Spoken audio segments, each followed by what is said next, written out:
കഴിഞ്ഞ ക്ലാസ്സിൽ നമ്മൾ മാപ്പിങ്ങിനെ കുറിച്ച് പ്രോബ്ലം ചെയ്തിട്ടുണ്ടായത്. പിന്നെ ഇനി എന്ത് ചെയ്യണം, അതിൻ്റെ അകത്ത് ഒരു 2 ചെറിയ പ്രോബ്ലം ഞാൻ നിങ്ങൾക്ക് വായിച്ചു നോക്കാൻ വേണ്ടി തരുന്നുണ്ട്. സോൾവ് ഔട്ട് ചെയ്ത പ്രോബ്ലമാണ്. നിങ്ങൾ എന്ത് ചെയ്യുക, ഒന്ന് വായിച്ചു നോക്കുക. അതിൻ്റെ അകത്ത് എവിടെയും കൺഫ്യൂഷൻ വരുന്നുണ്ടെങ്കിൽ എന്ത് ചെയ്യുക, വാട്സപ്പിലേക്ക് കൂടി എനിക്ക് മെസ്സേജ് അയക്കാം. ഞാൻ വേണമെങ്കിൽ അതിൻ്റെ ആ ഒരു എക്സ്പ്ലനേഷൻ നിങ്ങൾക്ക് വോയിസ് ആയിട്ട് അയച്ചുതരാം. സിമ്പിളാണ്, പ്രത്യേകിച്ച് ഒന്നുമില്ല. നിങ്ങളൊന്ന് ചെയ്തു നോക്കുക. ചെയ്തു നോക്കിയതിന് ശേഷം മാത്രം എന്നോട് പറയാം. നമുക്ക് ഇന്നത്തെ ഈ അവർ നമുക്ക് 4th മൊഡ്യൂൾ സ്റ്റാർട്ട് ചെയ്യാം. 4th മൊഡ്യൂൾ എന്ന് പറഞ്ഞാൽ സിമ്പിളാണ്. നമുക്ക് നോക്കാം 4th മൊഡ്യൂൾ.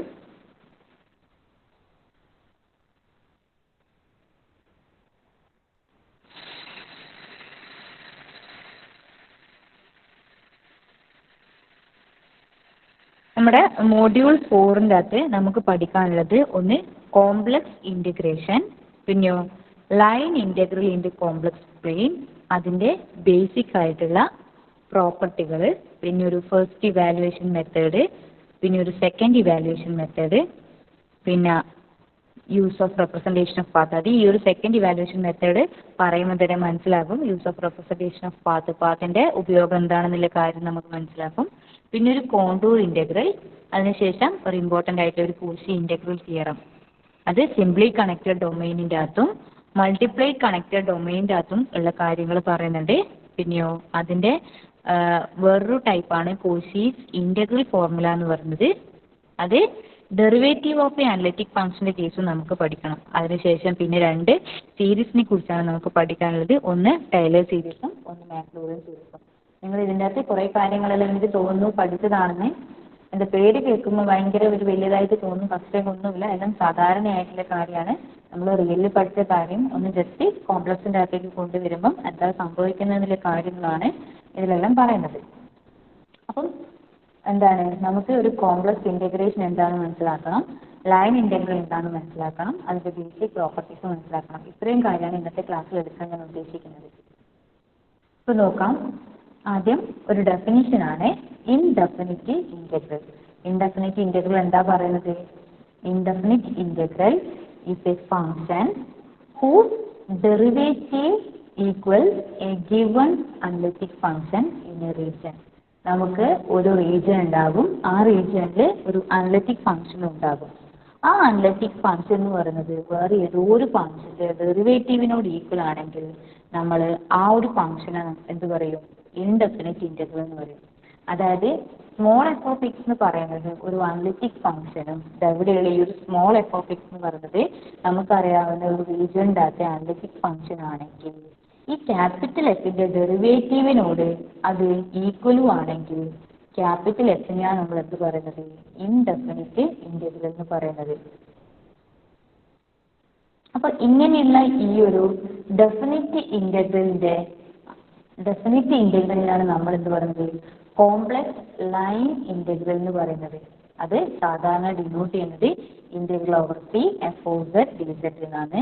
അവിടുത്തെ സി എന്ന് പറയുന്നത് കേർവാണ്. നമ്മൾ ഏതിലൂടെയാണോ ഇൻറ്റഗ്രൻറ്റിനെ കൊണ്ടുപോകുന്നത് ആ ഒരു കേർവിനെയാണ് സി എന്ന് പറഞ്ഞ് റെപ്രസെൻറ്റ് ചെയ്യുന്നത്. പിന്നെയോ എഫ് ഓഫ് സെഡ് എന്ന് പറഞ്ഞു കഴിഞ്ഞാൽ നമുക്ക് ഇൻറ്റഗ്രൽ ചെയ്യാൻ തരുന്ന ആ ഒരു ഫംഗ്ഷനും, ഡി സെഡ് എന്ന് പറഞ്ഞു കഴിഞ്ഞാൽ നമ്മൾ ഏത് വെച്ചിട്ടാണോ ഇൻറ്റഗ്രേറ്റ് ചെയ്യുന്നത് ആ ഒരു കാര്യമാണ്. നമ്മൾ സാധാരണ ഇൻറ്റഗ്രലിനകത്ത് ചെയ്യുന്ന പോലെ തന്നെ ഡി സെഡ് എന്ന് പറഞ്ഞു കഴിഞ്ഞാൽ വിത്ത് റെസ്പെക്ട് ടു ഏത് വെച്ചിട്ടാണോ നമ്മൾ ഇൻറ്റഗ്രേറ്റ് ചെയ്യുന്നത് ആ ഒരു സാധനമാണ് ഇവിടെയുള്ള ആ ഒരു ഡി സെഡ് എന്ന് പറയുന്നത്. പിന്നെ ഇത് ഇൻറ്റഗ്രൻ്റ് ആകും. ഈ ഒരു സി എന്ന് പറയുന്നത് ഏത് പാത്തിലൂടെയാണോ നമ്മുടെ ഇൻറ്റഗ്രൻ്റ് പോകുന്നത് ആ പാത്താണ് നമ്മുടെ സി എന്ന് പറയുന്നത്. അതായത് സി എന്ന് പറയുന്നത് ചിലപ്പോൾ ഒരു സർക്കിൾ ആകാം, ഒരു സ്ട്രേറ്റ് ലൈൻ ആകാം, അല്ലെങ്കിൽ വേറെ ഏതെങ്കിലും ഒരു സിക്സാക്കിലെ പാത്താവാം, എന്തായിക്കോട്ടെ ആ സീനെയാണ് നമ്മുടെ കേർവ് എന്ന് പറഞ്ഞ് പേര് കൊടുക്കുന്നത്. മീൻസ് ആ കേർവിലൂടെയാണ് നമ്മുടെ ഈ ഒരു ഇൻറ്റഗ്രേഷൻ പോകുന്നത്. അതുകൊണ്ട് അതിനെന്തും കൂടി പറയും? പാത്ത് ഓഫ് ഇൻറ്റഗ്രേഷൻ എന്നും കൂടി പറയും. ക്ലിയർ ആയോ പറഞ്ഞ കാര്യം? ആ ഒരു ഡെഫിനിഷൻ ഒന്നുമില്ല. നമുക്ക് സാധാരണ ഒരു അനലിറ്റിക് ഫംഗ്ഷൻ സ്മോൾ എഫ് ഉണ്ടാവും. ഇവിടെ ഒരു സ്മോൾ എഫ് അനലിറ്റിക് ഫംഗ്ഷൻ ഉണ്ടാവും. ആ സ്മോൾ എഫ് എന്ന് പറയുന്നത് ഏതോ ഒരു ക്യാപിറ്റൽ എഫിൻ്റെ ഡെറിവേറ്റീവിന് തുല്യമാണെങ്കിൽ ആ ഒരു ക്യാപിറ്റൽ എഫിനെയാണ് നമ്മൾ പറയാം ഇൻഡെഫിനിറ്റ് ഇൻറ്റഗ്രൽ. അപ്പോൾ അങ്ങനെയുള്ള ആ ഇൻഡെഫിനിറ്റ് ഇൻറ്റഗ്രലിനാണ് നമ്മൾ ഈ ഒരു കേസിൽ കോംപ്ലക്സ് ലൈൻ ഇൻറ്റഗ്രൽ എന്ന് പറയുന്നത് ഡിനോട്ട് ചെയ്യുന്നത് integral over C F of Z D Z എന്നായിരിക്കും. ഡെഫിനേഷൻ പറഞ്ഞാൽ ക്ലിയർ ആയിനോ എല്ലാവർക്കും? ഒന്ന് പറഞ്ഞാട്ടെ. ആ ഡെഫിനേഷൻ പറഞ്ഞത് ക്ലിയർ ആയിട്ടുണ്ടെങ്കിൽ ഒന്ന് കമൻറ്റ് ചെയ്താൽ.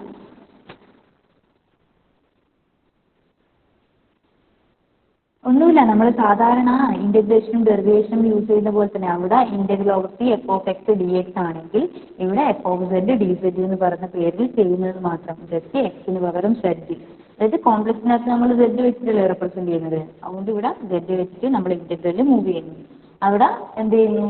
ഇന്റഗ്രൽ ഓവർ സി ഏതിലാണോ നമ്മൾ പാർട്ട് ഓഫ് ഇന്റഗ്രേഷൻ അപ്ലൈ ചെയ്യുന്നത് ആ ഒരു കർവിനെ നമ്മൾ സി എന്ന് പറയും. പിന്നെയോ തന്ന ഫംഗ്ഷനെ ഇന്റഗ്രന്റ് എന്ന് പറയും. ഇനി എന്താ ഡി സെഡ് എന്ന് പറയുന്നത് ഏത് ഫംഗ്ഷൻ വെച്ചിട്ടാണോ ഏതൊരു വേരിയബിൾ വെച്ചിട്ടാണോ നമ്മൾ ഇന്റഗ്രേറ്റ് ചെയ്യുന്നത് ആ ഒരു കാര്യം. നമ്മൾ സാധാരണയുള്ള ഇന്റഗ്രേഷൻ തന്നെയാണ് ഇവിടെയും. എന്തേ മാറ്റം വരുന്നുള്ളൂ? ജസ്റ്റ് വാരിയബിളിനൊരു ചേഞ്ച് വരുന്നത് മാത്രം. ക്ലിയർ ആയിട്ട് ഈ ഒരു ഡെഫിനിഷൻ ഒന്ന് പറഞ്ഞാട്ടെ നിങ്ങൾ എല്ലാവരും ഒന്ന് പറയേ. ക്ലാസ്സിലുള്ളവർ എല്ലാവരും ഒന്ന് പറയും ക്ലിയർ ആയിട്ടുണ്ടെങ്കിൽ.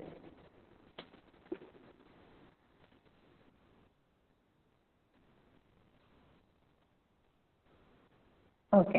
ഇനി എന്താ നമുക്ക് സാധാരണ എന്താ പറയുക ഒരു ലൈൻ ഏതെങ്കിലും ഒരു ഇന്റഗ്രൽ തന്നു കഴിഞ്ഞാൽ നമ്മുടെ ഈ കോംപ്ലക്സിലല്ല റിയലിൻ്റെ തന്നെ ഒരു ഇന്റഗ്രൽ തന്നു കഴിഞ്ഞാൽ നമ്മൾ എങ്ങനെയാ പറയുന്നത്?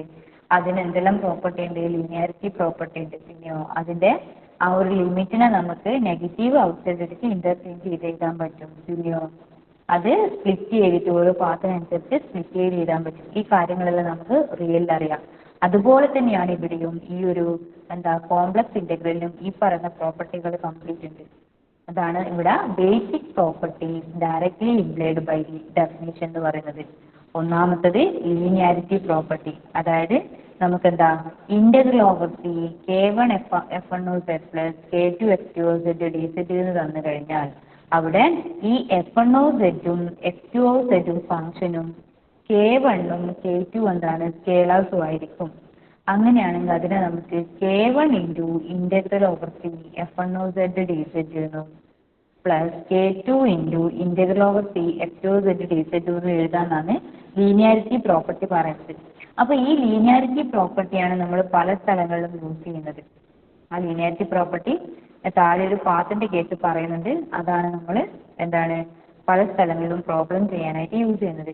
ഈ ലീനിയാരിറ്റി പ്രോപ്പർട്ടി എല്ലാവർക്കും ക്ലിയർ അല്ലേ? ഒന്നുമില്ല, നമ്മൾ എന്ത് ചെയ്യുന്നുള്ളൂ, നമുക്ക് രണ്ട് ഫംഗ്ഷന്റെ ഇന്റഗ്രൽ ഇങ്ങനെ തന്നു കഴിഞ്ഞാൽ K1 F plus K2 F d സെഡിന്റെ ഇന്റഗ്രൽ തന്നു കഴിഞ്ഞാൽ നമുക്ക് അതിനെ സ്പ്ലിറ്റ് ചെയ്ത് എഴുതാൻ പറ്റുന്ന കാര്യമാണ് ലീനിയാരിറ്റി പ്രോപ്പർട്ടിയിൽ പറയുന്നത്. പ്രോപ്പർട്ടി ക്ലിയർ അല്ലേ? അടുത്തത് സെൻസ് റിവേഴ്സൽ, അതായത് നമുക്ക് എന്താ ഇവിടെ നോക്കിയാട്ടെ integral over Z0 to Z F of Z d സെഡിനെ നമുക്ക് എന്ത് ചെയ്താൻ പറ്റും? ഒരു നെഗറ്റീവ് ഔട്ട് സൈഡ് ഇട്ടതിന് ശേഷം ഇവിടുത്തെ ആ ലിമിറ്റിനെ ഒന്ന് ഇന്റർചേഞ്ച് ചെയ്താൻ പറ്റും. അതായത് ഇവിടെ താഴ്ഭാഗത്താണ് Z0 ഉള്ളത്, മുകൾ ഭാഗത്തെ സെറ്റും. അപ്പം നെഗറ്റീവ് ഔട്ട് സൈഡ് എടുക്കുമ്പോൾ മുകൾ ഭാഗത്തെ സെറ്റ് താഴ്ഭാഗത്തേക്കും വരും, താഴ്ഭാഗത്തെ Z0 മുകൾ ഭാഗത്തേക്കും പോകും. അതായത് integral over Z0 to Z F of Z d Z എന്ന് പറയുന്നത് minus integral over Z to Z0 F of Z d സെഡിനോട് ഈക്വൽ ആയിരിക്കും എന്നാണ് പറയുന്നത്. പിന്നെന്താണ് നെക്സ്റ്റ് പറയുന്നത്? പാർട്ടീഷൻ ഓഫ് എ പാത്ത്, അതായത് നമ്മൾ സാധാരണ ഇന്റഗ്രേഷൻ്റെ അകത്ത് ചെയ്യുന്ന പോലെ തന്നെ എന്താണ് ഒരു പാത്ത്, വലിയൊരു പാത്താണ് നമുക്ക് ഇവിടെ തന്നിട്ടുള്ളത്. ആ പാത്തിനെ നമ്മൾ രണ്ട് പോയിന്റ് വെച്ചിട്ട് സ്പ്ലിറ്റ് ചെയ്യുക ചെയ്യുന്നത്. അതായത് Z0 ടു Z വരെയുള്ള ആ പാത്തിനെ Z0 തൊട്ട് C1 വരെ ഇതൊരു പാത്തായിട്ടും ഇത് വേറൊരു പാത്തായിട്ടും എടുക്കുന്നതാണെങ്കിൽ നമുക്കതിനെ ജസ്റ്റ് ഓരോരോ പാത്തിലും ഇന്റഗ്രേറ്റ് ചെയ്തിട്ട് അതിന്റെ സമ്മ് കണ്ടു കഴിഞ്ഞാൽ ടോട്ടൽ ആ പാത്തിന്റെ ലെങ്തിനോട് അല്ലെങ്കിൽ ടോട്ടൽ പാത്തിൽ ചെയ്യുന്ന ആ ഇന്റഗ്രേഷനോട് ഈക്വൽ ആയിരിക്കും എന്നാണ് പറയുന്നത്. അതാണ് ഇവിടെ പറയുന്നത് integral over C F of Z D Z എന്ന് പറയുന്നത് integral over C1 F of Z d z plus integral over C2 F of Z d സെഡിനോട് ഈക്വൽ ആയിരിക്കും എന്നുള്ള കേസാണ് മൂന്നാമത്തെ പ്രോപ്പർട്ടി ആയിട്ട് നമുക്ക് പറഞ്ഞു തരുന്നത്. അപ്പം ഇപ്പൊ പറഞ്ഞ ഈ മൂന്ന് പ്രോപ്പർട്ടിയും ക്ലിയർ ആണോ എല്ലാവർക്കും? ഈ basic properties directly implied by the definition എന്ന് പറഞ്ഞ ഇത്രയും പ്രോപ്പർട്ടീസ് ക്ലിയർ ആണോ എല്ലാവർക്കും? ഒന്ന് കമന്റ് ചെയ്താട്ടെ നിങ്ങൾ.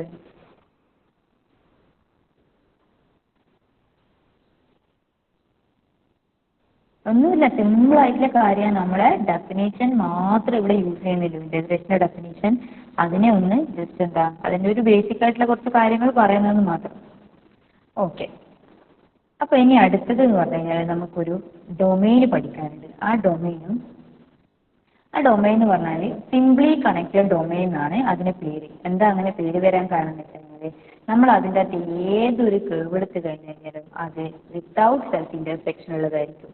അതായത് നമ്മളിപ്പം എന്താ ഒരു ഡൊമെയിൻ കൺസിഡർ ചെയ്ത് കഴിഞ്ഞാൽ അതിൽ ഇങ്ങനെയുള്ള പോയിന്റ്സ്, അതായത് ഇങ്ങനെയുള്ള കേർവുകൾ തമ്മിൽ തമ്മിൽ കൂട്ടിമുട്ടാണ്ട് ഒരു ലൈന് ആ ലൈനിലെ വേറൊരു പോയിന്റിലൂടെ കടന്നു പോകാത്ത രീതിയിലാണ് നമുക്ക് തരുന്ന ആ ഒരു കേർവ് എങ്കിൽ അതിനെ സിംപ്ലി കണക്റ്റഡ് ഡൊമെയിൻസ് എന്ന് പറയും. ഇത് നോക്കിയാട്ടെ, ഇവിടെ ഒരു കേർവ് അതിന്റെ തന്നെ ഈ ഒരു പോയിന്റിലേക്ക് കൂടി കടന്നു പോകുന്നുണ്ട്. രണ്ട് പ്രാവശ്യം സെയിം പോയിന്റിലേക്ക് കൂടി ഈ ഒരു കേർവ് കടന്നു പോകുന്നുണ്ട്. അതുകൊണ്ട് നമുക്ക് എന്ത് പറയാൻ പറ്റും? ഇതൊരു സിംപ്ലി കണക്റ്റഡ് അല്ല എന്നുള്ള കാര്യം പറയാൻ പറ്റും. ഈ കേസിൽ അങ്ങനെ ഒരു സെയിം പോയിന്റിലേക്ക് കൂടി ഈ ഒരു എന്താ പറയാ കേർവുകൾ കടന്നു പോകുന്നില്ലല്ലോ, 2 ടൈംസ് ഒന്നും കടന്നു പോകുന്നില്ലല്ലോ, എല്ലാം ഒറ്റ തവണ മാത്രമേ കടന്നു പോകുന്നുള്ളൂ. എവിടെയും ഒരു സെൽഫ് ഇന്റർസെക്ഷൻ വരുന്നില്ല. അതുകൊണ്ട് തന്നെ ഇത് സിംപ്ലി കണക്റ്റഡ് ആയിരിക്കും. ഇവിടെ ഈ ഒരു കേസിൽ എന്ത് വരുന്നുണ്ട്? സെൽഫ് ഇന്റർസെക്ഷൻ വരുന്നുണ്ട്. അതുകൊണ്ട് തന്നെ ഇതെന്തല്ല, നമ്മുടെ സിംപ്ലി കണക്റ്റഡ് അല്ല എന്നുള്ള കേസ് നമുക്ക് പറയാൻ പറ്റും. ആ ഡെഫിനേഷൻ ക്ലിയർ അല്ലേ എല്ലാവർക്കും? സിംപ്ലി കണക്റ്റഡ് എന്താ, നോട്ട് സിംപ്ലി കണക്റ്റഡ് എന്താന്നുള്ള കാര്യം ക്ലിയർ അല്ലേ? ക്ലിയർ അല്ലേ? ഓക്കെ. അപ്പൊ നിങ്ങൾ നോക്കട്ടെ, ഇനി അടുത്തതൊരു ഫസ്റ്റ് ഇവാലുവേഷൻ മെത്തേഡ് എന്ന് പറഞ്ഞ മെത്തേഡാണ്. ആ ഒരു പേര് കേട്ടിട്ട് ആരും പേടിക്കണ്ട. ഞാനൊരു ഡെഫിനേഷൻ ജസ്റ്റ് ഒന്ന് പറഞ്ഞുതരാം. ഈ ഡെഫിനേഷൻ നമുക്ക് അത്ര വലിയ ആവശ്യമൊന്നുമില്ല, നമുക്ക് പ്രോബ്ലം ചെയ്യാനാണ് കൂടുതൽ വേണ്ടത്. ഡെഫിനേഷൻ എന്താ പറയുന്നത്? Indefinite integration and substitution off limit. അതാണ് ഫസ്റ്റ് ഇവാലുവേഷൻ മെത്തേഡിന്റെ ആ ഒരു എന്താ പറയാ, ഫസ്റ്റ് ഇവാലുവേഷൻ മെത്തേഡ് എന്ന് പറയുന്ന ആ മെത്തേഡിൻ്റെ അകത്ത് നമ്മൾ എന്താ പറയുന്നുള്ള കാര്യമാണ് ജസ്റ്റ് ഒരു സൈഡ് ഹെഡിങ് പോലെ പറഞ്ഞിട്ടുള്ളത്. Indefinite integration and substitution off limit. അതായത് നമ്മൾ എന്താ ചെയ്യുന്നത്? നമുക്കൊരു ഇന്റഗ്രേഷൻ തന്നിട്ടുണ്ടാവും, അത് ഇന്റഗ്രേഷൻ അപ്ലൈ ചെയ്യാം, എന്നിട്ടോ അതിന്റെ ലിമിറ്റ് അങ്ങ് കൊടുക്കുക. ആ ഒരു കാര്യമേ ഇവിടെ പറയുന്നുള്ളൂ. നോക്കിയാട്ടെ, let f of z be the analytic in a simply connected domain D, then there exists an indefinite integral of f of z in the domain D, that is an analytic function f of z such that f dash of z is equal to f of z in D for all paths in D joining 2 points z0 and z1 in D, where integral over z0 to z1 f of z is equal to capital F of Z one minus F of Z naught. അവിടെ F dash of Z എന്ന് പറയുന്നത് small F of Z ആയിരിക്കും. നിങ്ങൾ ഈ definition കണ്ടിട്ട് പേടിക്കേണ്ട, സംഭവം ഇത്രയേ ഉള്ളൂ. ഞാൻ പറയുന്ന കാര്യം മാത്രം ശ്രദ്ധിച്ചാൽ മതി. ജസ്റ്റ് നോട്ട് എഴുതാൻ വേണ്ടിയിട്ടാണ് ഞാൻ അവിടെ ഡെഫിനേഷൻ ആയിട്ട് കൊടുത്തിട്ടുള്ളത്. എന്താണെന്ന് വെച്ച് കഴിഞ്ഞാൽ നമ്മൾ സാധാരണ നമുക്ക് 2 പോയിന്റ് തരും. അതായത് ഇന്റഗ്രേഷൻ നമ്മൾ സാധാരണ എങ്ങനെ തരുന്നത്? ഒരു ലോവർ ലിമിറ്റും ഉണ്ടാവും, ഒരു അപ്പർ ലിമിറ്റും ഉണ്ടാവും. നമുക്കൊരു ഇന്റഗ്രേറ്റ് ആയിട്ടുള്ള ഒരു ഫംഗ്ഷൻ എഫ് ഓഫ് സെഡും തരും. വിത്ത് റെസ്പെക്ട് ടു ഏത് ഫംഗ്ഷൻ വെച്ചിട്ടാണോ, ഏത് വേരിയബിൾ വെച്ചിട്ടാണോ ഇന്റഗ്രേറ്റ് ചെയ്യേണ്ടത് ആ കാര്യവും നമുക്ക് തന്നിട്ടുണ്ടാവും. അപ്പൊ നമ്മൾ സാധാരണ എന്താ ചെയ്യുക? നമ്മൾ ഈ തന്ന ഫംഗ്ഷനെ ജസ്റ്റ് ഇന്റഗ്രേറ്റ് ചെയ്യും, എന്നിട്ടോ നമ്മൾ ഈ ലിമിറ്റ് അങ്ങ് അപ്ലൈ ചെയ്ത് കൊടുക്കും. ഈ കാര്യമാണ് എന്ത് ഫസ്റ്റ് ഇവാലുവേഷൻ തിയറം പറയുന്നത്. നമ്മൾ കണ്ടിട്ട് പേടിച്ചു പോകണ്ട, ഒന്നുമില്ല. എന്ത് മാത്രമാണ് നമുക്ക് തരുന്ന ഫംഗ്ഷന് സാധാരണ നമ്മൾ എങ്ങനെയാണോ ഇന്റഗ്രേഷൻ യൂസ് ചെയ്യുന്നത് അതുപോലെ ഇന്റഗ്രേറ്റ് ചെയ്യാം. ജസ്റ്റ് ഏതാണോ തന്ന അപ്പർ ലിമിറ്റ് ലോവർ ലിമിറ്റ് അതങ്ങ് അപ്ലൈ ചെയ്ത് കൊടുക്കാം. അപ്പൊ നമുക്കൊരു വാല്യൂ കിട്ടും. ഇതാണ് നമ്മുടെ ഫസ്റ്റ് ഇവാലുവേഷൻ തിയറം പറയുന്നത്. ഡെഫിനേഷൻ നിങ്ങളൊന്ന് വായിച്ചു നോക്കിയാൽ നിങ്ങൾക്ക് മനസ്സിലാകും. ആ ഡെഫിനേഷന്റെ ആവശ്യമൊന്നുമില്ല, നിങ്ങൾക്ക് എന്താണ് പ്രോബ്ലം മാത്രം ചെയ്യാൻ മനസ്സിലാക്കിയാൽ മതി. Using first evaluation method solve എന്ന് പറഞ്ഞായിരിക്കും നിങ്ങൾക്ക് ക്വസ്റ്റ്യൻ ചെയ്യുന്നുണ്ടാവുക. അല്ലെങ്കിൽ ജസ്റ്റ് ഇങ്ങനെ evaluate integral over 0 to 1 plus i z square dz എന്ന് പറഞ്ഞ് തന്നു കഴിഞ്ഞാൽ എന്താണ് ചെയ്യേണ്ടത്? ഫസ്റ്റ് ഇവാലുവേഷൻ തിയറം യൂസ് ചെയ്തിട്ടാണ് ഇത് ചെയ്യേണ്ടത്. അപ്പൊ നിങ്ങൾ നോക്കിയാട്ടെ, ഞാനിവിടെ കുറച്ച് എക്സാമ്പിൾ കൊടുത്തിട്ടുണ്ട്. ആ എക്സാമ്പിൾ എങ്ങനെ ചെയ്യുന്നത് നോക്കിയാൽ, ഈ എക്സാമ്പിൾ എന്ന് പറയുന്നത് integral over 0 to 1 plus i z square into dz. അതായത് നമുക്കൊരു ഇന്റഗ്രന്റ് ആയിട്ട് ഒരു ഫംഗ്ഷൻ തന്നിട്ടുണ്ട്, ഒരു ലോവർ ലിമിറ്റ് തന്നിട്ടുണ്ട്, ഒരു അപ്പർ ലിമിറ്റ് തന്നിട്ടുണ്ട്, പിന്നെയോ ഏത് വേരിയബിൾ യൂസ് ചെയ്തിട്ടാണോ ഇന്റഗ്രേറ്റ് ചെയ്യേണ്ടതെന്നുള്ള കാര്യവും തന്നിട്ടുണ്ട്. അപ്പം ഇങ്ങനെ തന്നു കഴിഞ്ഞാൽ ഇത് സെഡ് സ്ക്വയർ ആണ്, with respect to D Z വെച്ചിട്ടാണ് നമ്മൾ ഇന്റഗ്രേറ്റ് ചെയ്യേണ്ടത്. ദാറ്റ് മീൻസ് എന്താണ് പറയുന്നത്, സെഡ് സ്ക്വയറിന് നമ്മളെ വിത്ത് റെസ്പെക്ട് ടു സെഡ് വെച്ചിട്ട് ഇൻ്റഗ്രേറ്റ് ചെയ്ത് കഴിഞ്ഞാൽ എന്താ കിട്ടത്, എക്സ് സ്ക്വയറിനെ വിത്ത് റെസ്പെക്ട് ടു എക്സ് വെച്ചിട്ട് ഇൻ്റഗ്രേറ്റ് ചെയ്ത് കഴിഞ്ഞാൽ എക്സ് ക്യൂബ് അല്ലേ, എക്സ് ക്യൂബ് ബൈ 3 അല്ലേ. അതുപോലെ തന്നെ ഇവിടെ എന്ത് വരും, സെഡ് ക്യൂബ് ബൈ 3 വരും. അത് തന്നെയാണ് ഇവിടെ ഞാൻ അപ്ലൈ ചെയ്തത്. പിന്നെയോ എന്നിട്ട് നമ്മുടെ ലിമിറ്റ് അങ്ങ് അപ്ലൈ ചെയ്ത് കൊടുക്കുക, 0യും 1 + iയും. അപ്പം എന്ത് വരും, ഇവിടെ കോമൺ ആയിട്ടുള്ള ആ ഒരു കോൺസ്റ്റന്റ് ടേമിന് ഞാൻ 1/3 എന്ന് പറഞ്ഞിട്ട് ഔട്ട് സൈഡ് ഇട്ട് കൊടുത്തു. പിന്നെയോ 1 + i എന്ന് പറയുന്ന ആ ഒരു വാല്യൂ നമ്മൾ സെഡിന് സബ്സ്റ്റിറ്റ്യൂട്ട് ചെയ്ത് കൊടുക്കുമ്പം 1 + i ക്യൂബ് വരും. പിന്നെയോ 0 എന്ന് പറഞ്ഞ് സബ്സ്റ്റിറ്റ്യൂട്ട് ചെയ്ത് കൊടുക്കുമ്പോൾ 0 വരും. ഇനി എന്ത് ചെയ്യാം, ജസ്റ്റ് ഈ 1 + i ഹോൾ ക്യൂബിനെ ഒന്ന് എക്സ്പാൻഡ് ചെയ്യാം. ഏത് വെച്ചിട്ട് എക്സ്പാൻഡ് ചെയ്യാം, a+b ഹോൾ ക്യൂബ് വെച്ചിട്ട്. അതിന്റെ എക്സ്പാൻഷൻ എന്ന് പറഞ്ഞാൽ എന്താ, a³ + 3a²b + 3ab² + b³ ആ ഒരു ഇക്വേഷൻ വെച്ചിട്ട് നമ്മൾ ഇതിനൊന്ന് എക്സ്പാൻഡ് ചെയ്യുമ്പോൾ എന്താ വരിക, 1/3 കോമൺ ആയിട്ട് ഔട്ട് സൈഡ് തന്നെയുണ്ട്. 1³ + 3 × i + 3i² + i³. ഇപ്പോൾ 1/3 കോമൺ ആയിട്ട് ഔട്ട് സൈഡ് തന്നെയുണ്ട്. പിന്നെന്താ 1³ എന്ന് പറഞ്ഞു കഴിഞ്ഞാൽ 1 തന്നെയാണ്. 3i എന്താ 3i തന്നെയാണ്.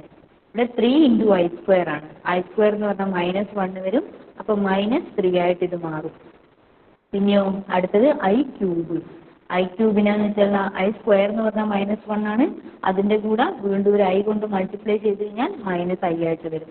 അപ്പം ഇത്രയും ടേം നമുക്ക് ബ്രാക്കറ്റിനുള്ളിൽ കിട്ടും. ഇവിടെ എന്തുണ്ട്, 2 റിയൽ പാർട്ടും ഉണ്ട്, 2 ഇമാജിനറി പാർട്ടും ഉണ്ട്. അപ്പോൾ റിയൽ പാർട്ടിനെല്ലാം ഒരുമിച്ച് എഴുതാം, പിന്നെ ഇമാജിനറി പാർട്ടിനെല്ലാം ഒരുമിച്ച് എഴുതാം.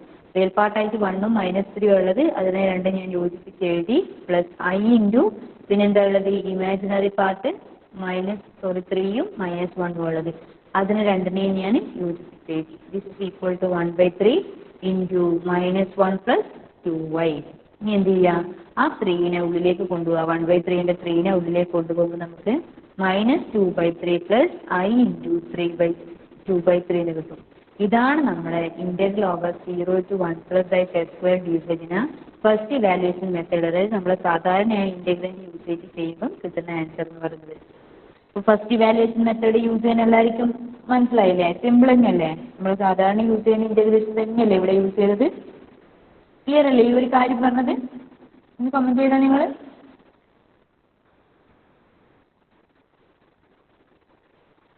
റോസ്റ്റിക്ക് മാത്രമാണോ മനസ്സിലായത്? ഒന്നുമില്ലടോ, സാധാരണ ഇന്റഗ്രേഷൻ ആണ് ഇവിടെ നമ്മൾ യൂസ് ചെയ്യുന്നത്.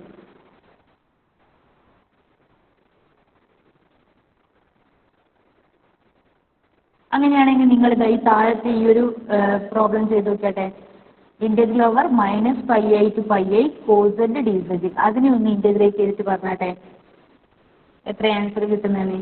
Integral over -πi to πi cos z dz. അപ്പോൾ ആദ്യം cos z-ന്റെ ഇന്റഗ്രൽ എന്താന്ന് കാണാം വിത്ത് റെസ്പെക്ട് ടു z വെച്ചിട്ട്. അതിനുശേഷം ലിമിറ്റ് അപ്ലൈ ചെയ്ത് കൊടുക്കുക, എന്നിട്ടോ സിംപ്ലിഫൈ ചെയ്തിട്ട് എഴുതുക.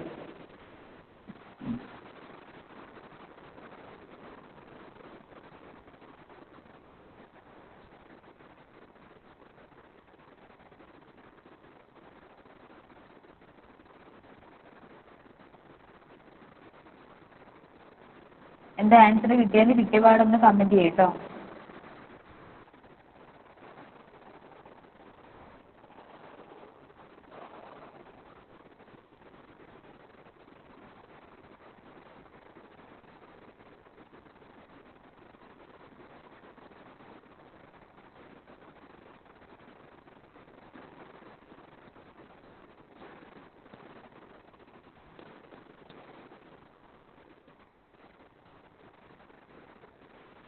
എന്താ ആൻസർ കിട്ടിയത്, കിട്ടിയവർ പറഞ്ഞോട്ടെ.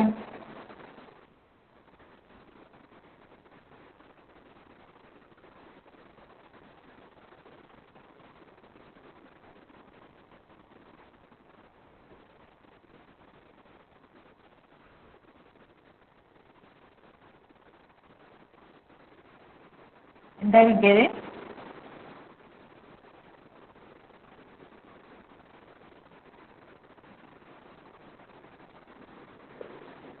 അനുശ്രീക്ക് എന്താ കിട്ടിയത്?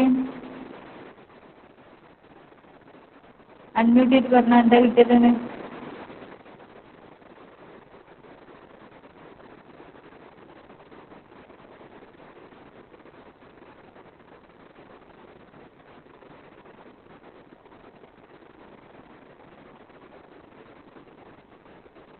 എന്താടോ കിട്ടിയത്?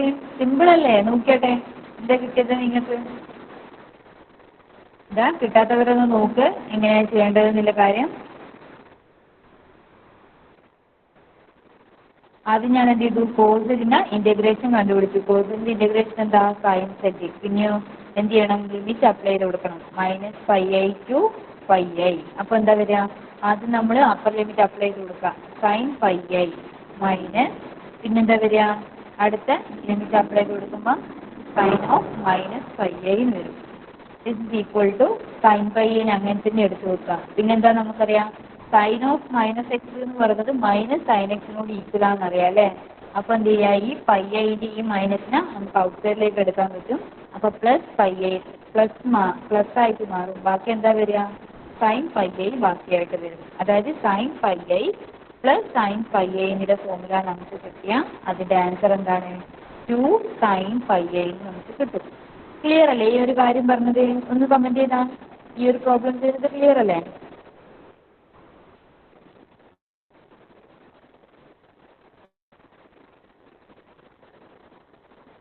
ഓക്കെ. അപ്പം നമ്മളിനി അടുത്തൊരു പ്രോബ്ലത്തിലേക്ക് പോവുകയാണ്. അടുത്തെന്താ പറയുന്നത്? ഇതേപോലെ തന്നെ ഫസ്റ്റ് വാല്യൂസ് മെത്തേഡ് യൂസ് ചെയ്താണ് ഇതും ചെയ്യേണ്ടത്. നമുക്ക് ലോവർ ലിമിറ്റ് 8+πi തന്നിട്ടുണ്ട്. അപ്പർ ലിമിറ്റ് 8-3πi തന്നിട്ടുണ്ട്. പിന്നെയോ e⁻z/2 വർക്കാണ് നമ്മുടെ എഫ് തന്നിട്ടുള്ളത്. വിത്ത് റെസ്പെക്ട് ടു z വെച്ചിട്ടാണ് നമുക്ക് ഇൻ്റഗ്രേറ്റ് ചെയ്യേണ്ടത്. അപ്പോൾ ആദ്യം എന്ത് ചെയ്യാം? നമ്മുടെ ഏതാണോ ഇൻ്റഗ്രൻ്റ് അതിനെ വിത്ത് റെസ്പെക്ട് ടു z വെച്ച് ഇൻ്റഗ്രേറ്റ് ചെയ്യാം. എന്താ വരിക? e⁻z/2 ഡിവൈഡഡ് ബൈ 1/2 എന്ന് വരും. അത് 2 × e⁻z/2 എന്ന് പറയുന്ന ഫോമിലേക്ക് മാറുകയും ചെയ്യും. കാരണം 1/2 കൊണ്ട് ഡിവൈഡ് ചെയ്യുന്നതും 2 കൊണ്ട് മൾട്ടിപ്ലൈ ചെയ്യുന്നതും ഈക്വൽ ആണ്. അതുകൊണ്ട് e⁻z/2 എന്ന് പറയുന്നത് 2e⁻z/2 ആയിട്ട് മാറും. അപ്പം ഇതാണ് നമുക്ക് കിട്ടിയ നമ്മുടെ ഇൻ്റഗ്രലിനെ വിത്ത് റെസ്പെക്ട് ടു z വെച്ച് ഇൻ്റഗ്രേറ്റ് ചെയ്തപ്പോൾ നമുക്ക് ഈ ഒരു സെലക്ട് ചെയ്ത ഭാഗം കിട്ടി. ഇനി എന്താ ചെയ്യേണ്ടത്? ജസ്റ്റ് ലിമിറ്റ് അപ്ലൈ ചെയ്ത് കൊടുക്കാം. 8+πi ടു 8-3πi അപ്ലൈ ചെയ്ത് കൊടുക്കാം. ദിസ് ഇസ് ഈക്വൽ ടു എന്താ വരിക?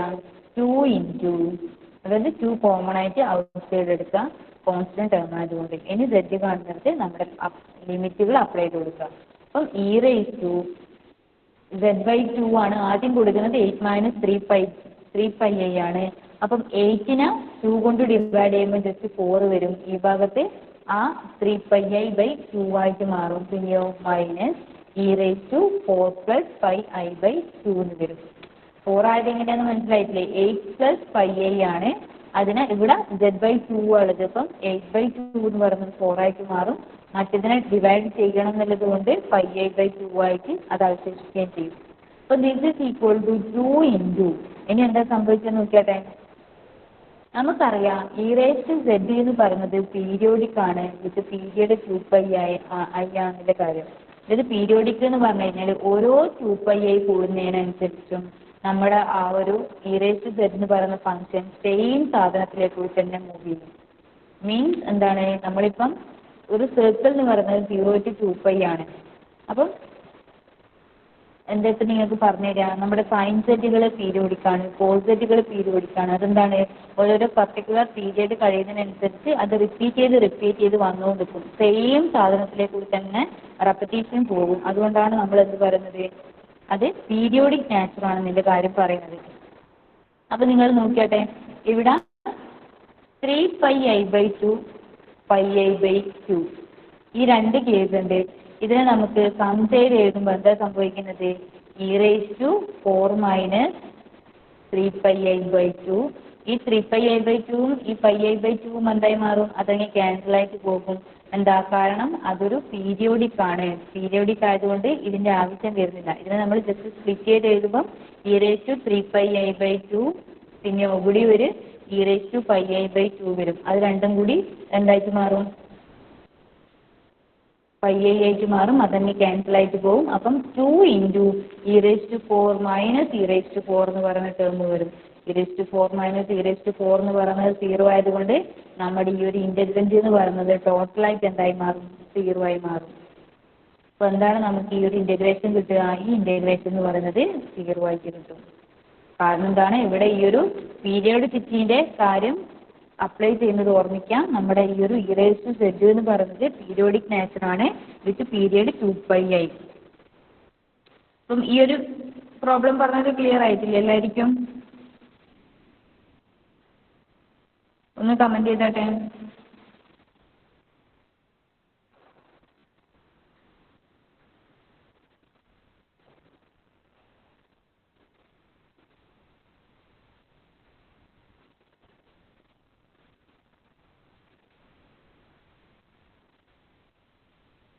ഒന്ന് കമന്റ് ചെയ്യേ ക്ലിയർ ആയിനോ അല്ലോ എന്നുള്ള കാര്യം.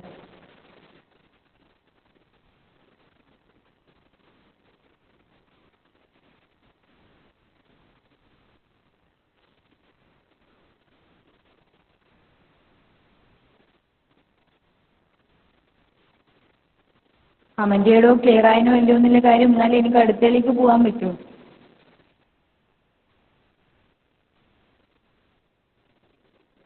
ഓക്കെ, അപ്പം നിങ്ങൾ ഇനി അടുത്ത് നോക്കുക സെക്കൻഡ് ഇവാലുവേഷൻ മെത്തേഡ്. അപ്പം നമ്മുടെ ഫസ്റ്റ് ഇവാലുവേഷൻ മെത്തേഡ് എന്ന് പറഞ്ഞു കഴിഞ്ഞാൽ സാധാരണയായിട്ട് ഒരു ഇൻ്റഗ്രേഷൻ. ഇനി സെക്കൻഡ് ഇവാലുവേഷൻ മെത്തേഡ് എന്ന് പറഞ്ഞു കഴിഞ്ഞാൽ നമുക്കൊരു എന്താ, ഞാൻ നേരത്തെ പറഞ്ഞു ഇന്റഗ്രൽ ഓവർ സി f(z)dz ആയിരിക്കും.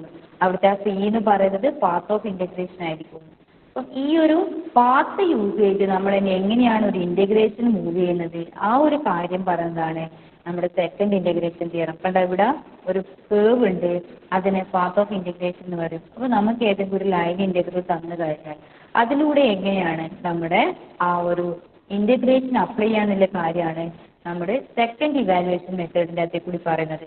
അതാണ് use of representation of A path. നമുക്ക് എങ്ങനെയാണ് ഈ ഒരു ഇൻ്റഗ്രേഷൻ്റെ അകത്ത് നമ്മുടെ പാത്തിനെ കറക്റ്റായിട്ട് യൂസ് ചെയ്യാനുള്ള കാര്യമാണ് ഇവിടെ ഡിസ്കസ് ചെയ്യുന്നത്. അപ്പോൾ അതിന് ജസ്റ്റ് ഒരു ഡെഫിനേഷൻ ഞാനിവിടെ പറഞ്ഞിട്ടുണ്ട്, ഇത് നോട്ട് എഴുതാൻ വേണ്ടിയിട്ടുള്ളതാണ്. എന്താണ്, let C be a piecewise smooth curve. C എന്ന് പറയുന്ന ഒരു പീസ് വൈസ് ആയിട്ടുള്ള സ്മൂത്ത് കേവ് ആണ്. പീസ് വൈസ് എന്ന് പറഞ്ഞാൽ എന്താ, നമുക്ക് കുഞ്ഞു കുഞ്ഞു പോർഷൻസ് ആയിട്ട് അതിനെ മാറ്റിയെടുത്ത് കഴിഞ്ഞാലും അവിടെയെല്ലാം എന്തായിരിക്കും, അവിടെയെല്ലാം എന്താണ് കണ്ടിന്യൂസ്ലി ഡിഫറൻഷ്യബിൾ ആയിരിക്കും. അങ്ങനെയുള്ള ഒരു പാത്തിനെയാണ് നമ്മൾ പീസ് വൈസ് സ്മൂത്ത് കേവ് എന്ന് പറയുന്നത്, അല്ലെങ്കിൽ പീസ് വൈസ് സ്മൂത്ത് പാത്ത് എന്ന് പറയുന്നത്. അപ്പോൾ അതിന് നമ്മൾ z = z(t) എന്ന് പറഞ്ഞാണ് റെപ്രസെന്റ് ചെയ്യുന്നത്. Where a < t < b. അതായത് നമ്മളിപ്പം നമുക്കൊരു സി എന്ന് പറയുന്നത് ഒരു പീസ് വൈസ് സ്മൂത്ത് ആയിട്ടുള്ള പാത്തും അത് നമ്മൾ z = z(t) എന്ന് പറഞ്ഞ് റെപ്രസെന്റ് ചെയ്യുകയും ചെയ്താൽ അവിടുത്തെ ആ ടി എന്ന് പറയുന്നത് a തൊട്ട് b വരെ വാരി ചെയ്യുന്നു നമുക്ക് തന്നിട്ടുണ്ടാവും. അങ്ങനെയാണെങ്കിൽ അവിടുത്തെ ആ f(z) എന്ന് പറയുന്നത് നമ്മൾ കണ്ടിന്യൂസ് ആയിട്ട് ഒരു ഫംഗ്ഷനും തന്നു കഴിഞ്ഞാൽ നമ്മൾ ആ ഒരു f(z)ന്റെ ഇന്റഗ്രൽ എങ്ങനെയാ കണ്ടുപിടിക്കുക? ഇന്റഗ്രൽ ഓവർ സി f(z)dz എന്ന് പറയുന്നത് integral over a to b f(z)(t) into z'(t) എന്ന് പറയുന്ന ഇക്വേഷനാണ് അപ്ലൈ ചെയ്യുന്നത്. അതായത് ഒന്നുമില്ല, നമുക്ക് എന്താ അപ്പർ ലിമിറ്റിനും ലോവർ ലിമിറ്റിനും പകരം നമുക്ക് ചിലപ്പോൾ ഏതെങ്കിലും ഒരു പീസ് വൈസ് സ്മൂത്ത് കേർവ് തന്നു കഴിഞ്ഞാൽ അതിനെ റെപ്രസെന്റ് ചെയ്യാനായിട്ട് z z(t) തന്നു കഴിഞ്ഞാൽ ആ ടി വാരി ചെയ്യുന്നത് ഇന്ന സ്ഥലത്തിന് ഇന്ന സ്ഥലം വരെയാണെന്നും കൂടി തന്നു കഴിഞ്ഞാൽ പിന്നെയോ അവിടെ ഒരു കണ്ടിന്യൂസ് ആയിട്ടുള്ള ഒരു f(z) കൂടി ഉണ്ടെങ്കിൽ ആ ഒരു f(z)ന്റെ ഇന്റഗ്രൽ ഈ തവണ പാത്തിലേക്ക് കൂടി എന്തായിരിക്കും എന്നാ പറയുന്നത്, integral over a to b f(z)(t) into z'(t)dt equal ആയിരിക്കും എന്നുള്ള കാര്യമാണ് നമ്മളോട് പറയുന്നത്. ഈ ഒരു മെത്തേഡ് കേട്ടിട്ട് നിങ്ങൾ പേടിക്കേണ്ട, നമുക്കൊരു എക്സാമ്പിൾ ചെയ്യുമ്പം ഈ മെത്തേഡ് എങ്ങനെയാണ് യൂസ് ചെയ്യുന്നതിൻ്റെ കാര്യം ക്ലിയർ ആകും. അപ്പം നമുക്കൊരു എക്സാമ്പിൾ നോക്കാം. എക്സാമ്പിൾ എന്താ പറയുന്നത് നോക്കിയാട്ടെ. Show that by integrating 1/z counter clockwise direction, അതായത് counter clockwise around unit circle C. അതായത് around the unit circle എന്ന് പറഞ്ഞാൽ the circle of radius 1 ആയിരിക്കും, അത് ബിലോങ് ചെയ്യുന്നത് സെൻറ്ററിലും ആയിരിക്കും. അതായത് ഇന്റഗ്രൽ ഓവർ സി 1/z(dz) എന്ന് പറയുന്നത് 2πi ആയിരിക്കും എന്നാണ് നമ്മളോട് പ്രൂവ് ചെയ്യാൻ പറഞ്ഞിട്ടുള്ളത്, അല്ലെങ്കിൽ ഷോ ചെയ്യാൻ പറഞ്ഞിട്ടുള്ളത്. അപ്പോൾ ഇവിടെ തന്ന ആ ഒരു ഫംഗ്ഷൻ എന്ന് പറയുന്നത് 1/z ഉം z(t) എന്ന് പറയുന്നത് എന്താണ്, പാത്തുമാണ്. അതായത് ഈ പാത്ത് എന്ന് പറയുന്നത് എന്താണ്, ഒരു യൂണിറ്റ് സർക്കിളാണ് നമുക്ക് തന്നിട്ടുള്ളത്. യൂണിറ്റ് സർക്കിളിൽ നമ്മൾ എങ്ങനെയാണ് റെപ്രസെന്റ് ചെയ്യാം, e⁻it വെച്ചിട്ടാണ് റെപ്രസെന്റ് ചെയ്യുന്നത്. അവിടുത്തെ ആ 0 തൊട്ട് 2π വരെയാണ് ഓരോ സർക്കിളിന്റെയും തീറ്റകൾ എന്താണ് ഉള്ളത് അല്ലേ? നമ്മൾ സാധാരണ സർക്കിൾ അങ്ങനെയല്ലേ പറയല്, 0 to 2π ആണ് സർക്കിളിന്റെ ഒരു ആംഗിളിന്റെ എന്താ പറയാ വിഡ്ത്ത് പോകുന്നത്. 0 to 2π ആംഗിളും പിന്നെയോ യൂണിറ്റ് സർക്കിൾ ആയതുകൊണ്ടാണ് നമുക്ക് ഇവിടെ ആറിന് പകരം 1 തന്നിട്ടുള്ളത്. നമ്മളൊരു സർക്കിളിനെ എങ്ങനെയാണ് റെപ്രസെന്റ് ചെയ്യുന്നത്?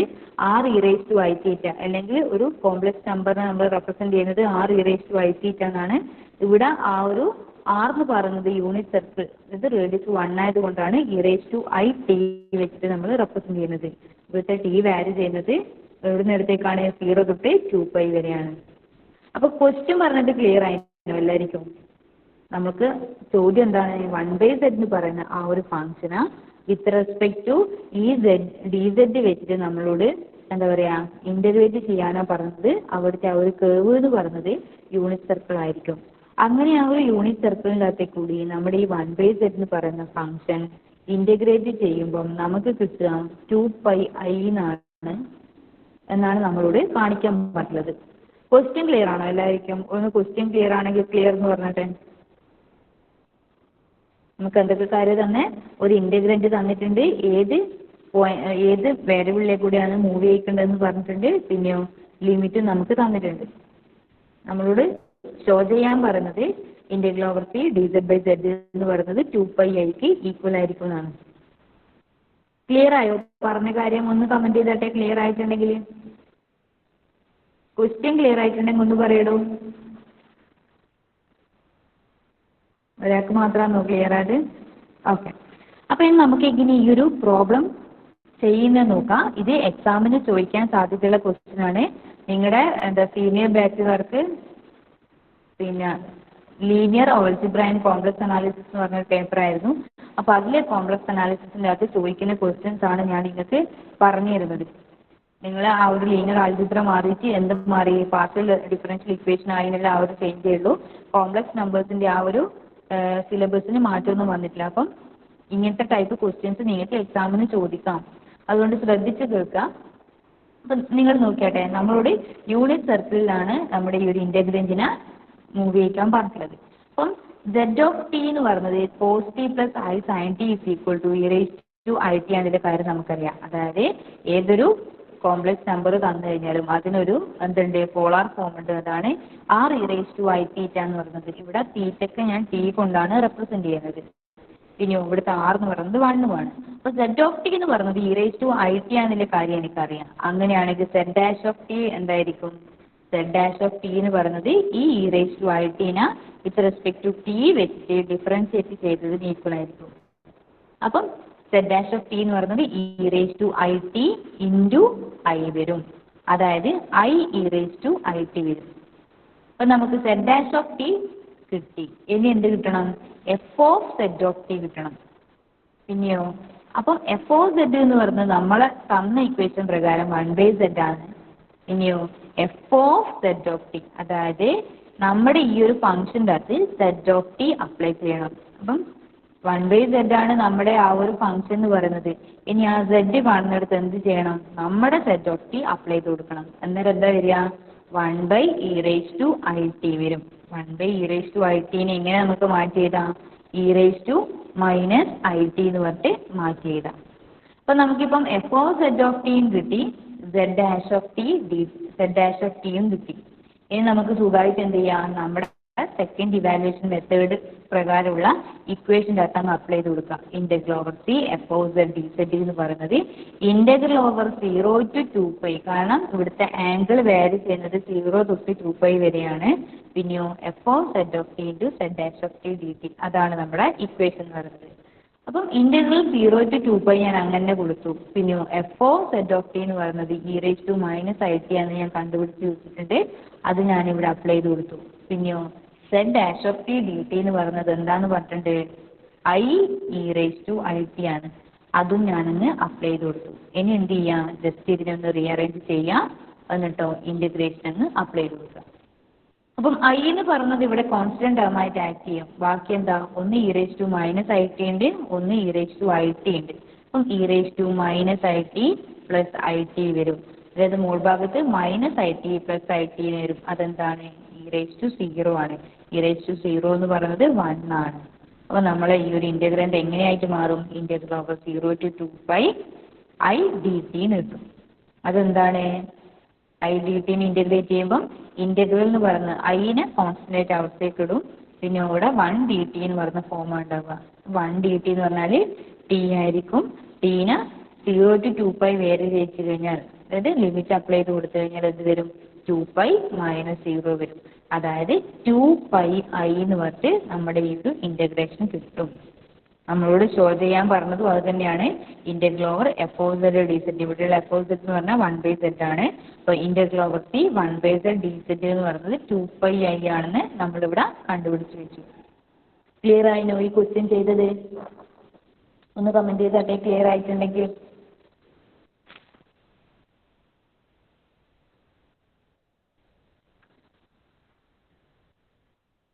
സിമ്പിൾ അല്ലേ പ്രോബ്ലം? അത്ര വലിയ ടഫൊന്നും അല്ലല്ലോ. നമ്മൾ ഈ ഒരു സെഡ് ഓഫ് ടി എന്താണെന്നും എഫ് ഓഫ് സെഡ് എന്താണെന്നും നമുക്ക് ഈ ക്വസ്റ്റ്യൻ തന്നു കഴിഞ്ഞാൽ ഐഡിയ ഉണ്ടെങ്കിൽ നമ്മൾ ഈ ഒരു ഇക്വേഷൻ്റെ അത് ജസ്റ്റ് ഒന്ന് സബ്സ്റ്റിറ്റ്യൂട്ട് ചെയ്ത് കൊടുത്താൽ മാത്രം മതി. എല്ലാവർക്കും ക്ലിയർ ആയിനോ? ഒന്ന് പറഞ്ഞാട്ടെ. 3 കുട്ടികൾ മാത്രമാണല്ലോ എപ്പോഴും കമൻറ്റ് ചെയ്യുന്നത്. ബോയ്സിന് ക്ലിയർ ആയിനോ ഈ പറഞ്ഞ കാര്യങ്ങളെല്ലാം? പിന്നെയും ഗേൾസ് ഉണ്ടല്ലോ കുറച്ചധികം. അവരൊന്നും പറയാത്ത എന്താ? മനസ്സിലാവാഞ്ഞിട്ടാണോ?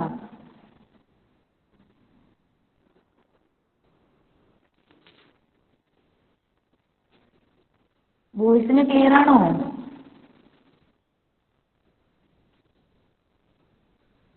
ഓക്കെ. അപ്പം നമ്മൾ ഇന്ന് എന്താ പഠിച്ചത്?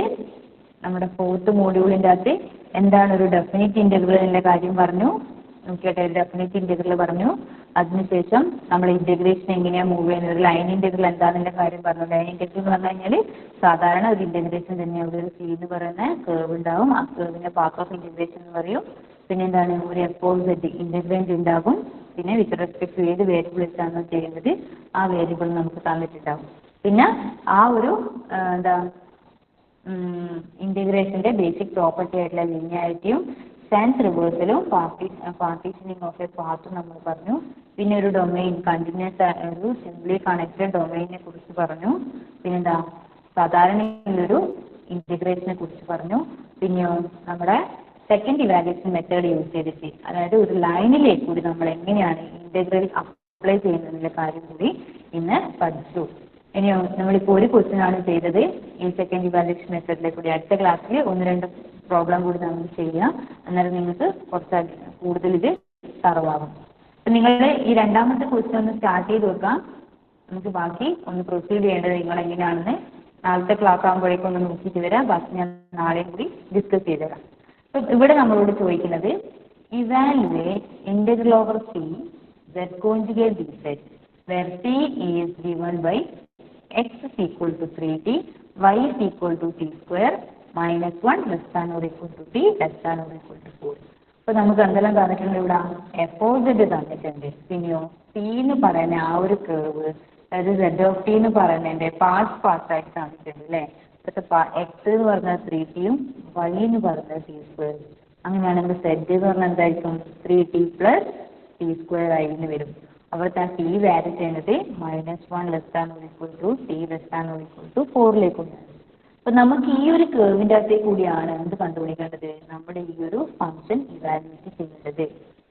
തന്ന ഫംഗ്ഷൻ എന്ന് പറയുന്നത് ആദ്യം എടുത്ത് എഴുതുക. എഫ് ഓഫ് സെഡ് എന്ന് പറഞ്ഞാൽ സെഡ് കോൺജുഗേറ്റ് ആണ്. അപ്പോൾ സെഡ് കോൺജുഗേറ്റ് എന്താണെന്ന് എഴുതി. അതിനുശേഷം എന്ത് ചെയ്തു? സെഡ് എന്ന് പറയുന്നത് എക്സ് പ്ലസ് ഐ വൈ ആണെന്നുള്ള കാര്യം നമുക്കറിയാം. അപ്പം അതിൻ്റെ കോൺജുഗേറ്റ് എന്ന് പറയുന്നത് എക്സ് മൈനസ് ഐ വൈ ആണെന്നറിയാം. അവിടെ എക്സ് എന്ന് പറയുന്നത് 3t വൈ എന്ന് പറയുന്നത് t സ്ക്വയറും ആയിരിക്കും. ആ ടി വാല്യൂ ചെയ്യുന്നത് -1 to 4 ആയിരിക്കും. ഇനി നമ്മൾ എന്ത് ചെയ്യാം? ഈ കാര്യങ്ങളെല്ലാം യൂസ് ചെയ്ത് സെറ്റ് ഓഫ് ടി കാണുക, F of set of T കാണുക, സെറ്റ് എക്സ് ഓഫ് ടി കാണുക. അത് ജസ്റ്റ് അപ്ലൈ ചെയ്ത് കൊടുക്കുക. അപ്ലൈ ചെയ്ത് കൊടുക്കുമ്പോൾ നമുക്ക് ആൻസർ കിട്ടും. അത് നമുക്ക് അടുത്ത ക്ലാസ്സിൽ ഡിസ്കസ് ചെയ്യാം. നിങ്ങൾ ഒന്ന് അറ്റൻഡൻസ് പറഞ്ഞാട്ടെ വേഗം. Roll number 1,